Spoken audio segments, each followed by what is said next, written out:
How great is God, exalted in power, majestic above all.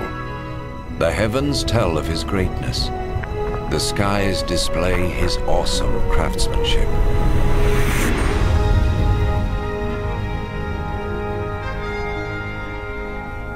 Day after day they continue to speak.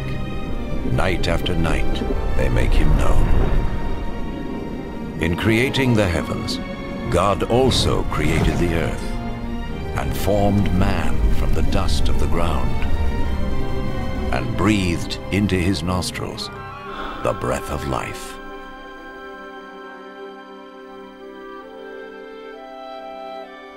The God of love created man and woman in his own image to have a relationship with him.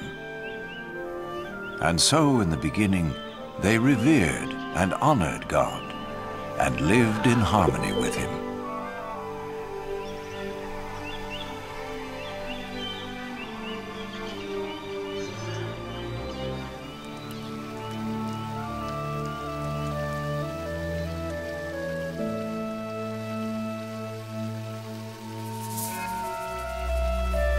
This continued until one day Satan tempted the woman to eat the forbidden fruit, and she gave it to the man, who also ate. In so doing, mankind rebelled against God and went their own way.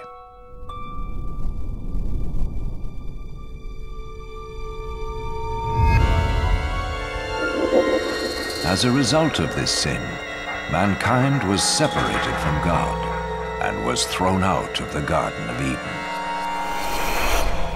But God still loved mankind. It was never his desire to be separate from those he created. Yet how could God be holy and the source of perfect justice if he did not judge mankind for their sin? In his holy book, God reveals his plan to save the world from his judgment. One of the first to see this plan unfold was Abraham.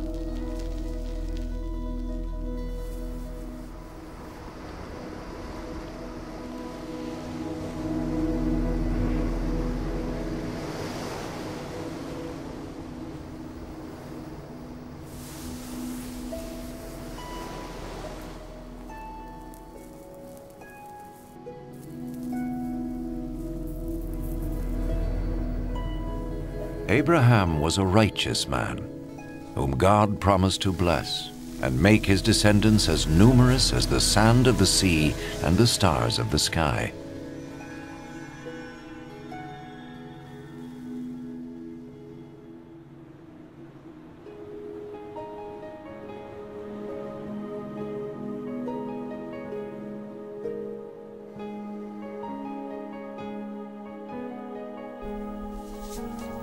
To test his obedience, God told Abraham to sacrifice his son as an offering to him. Abraham trusted God and sought to obey him.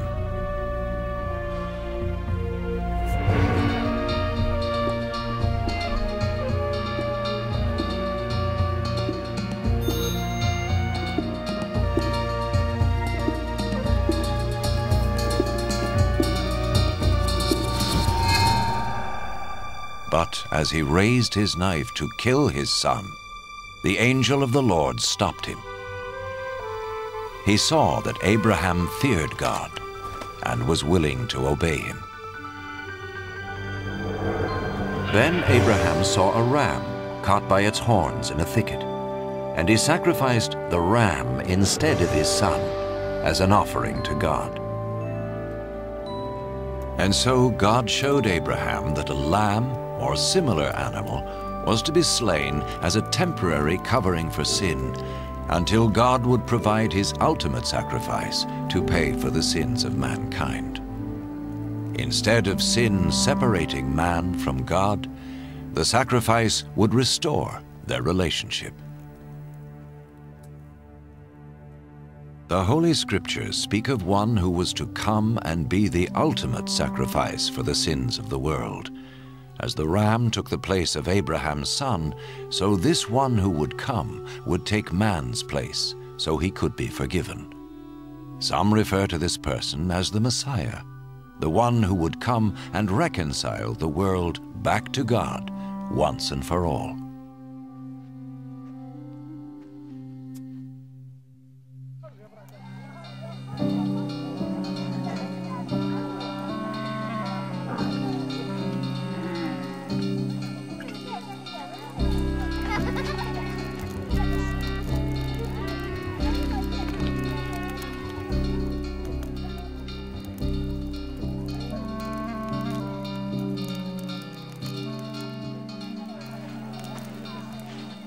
The prophets predicted many things in detail about the Messiah, hundreds of years before he appeared. The prophet Isaiah foretold that his birth was to be a miraculous one. A virgin would conceive a child who was to be called, in a spiritual sense, the Son of God. The prophet Micah predicted that the Messiah would be born in Bethlehem, while the prophet Zechariah foretold his entry into Jerusalem on a donkey and his betrayal by Judas, one of his followers.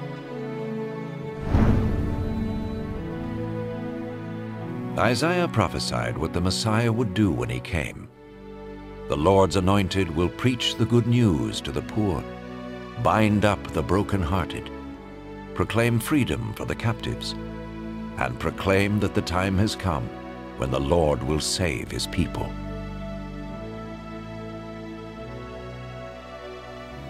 So who was the Messiah? In the first century, a prophet came called Jesus. Some thought he was the one the prophet spoke about. Could this be? Did his life fulfill what was predicted of him? Was Jesus more than a prophet? What follows is his story, based on eyewitness accounts as recorded in the Holy Scriptures.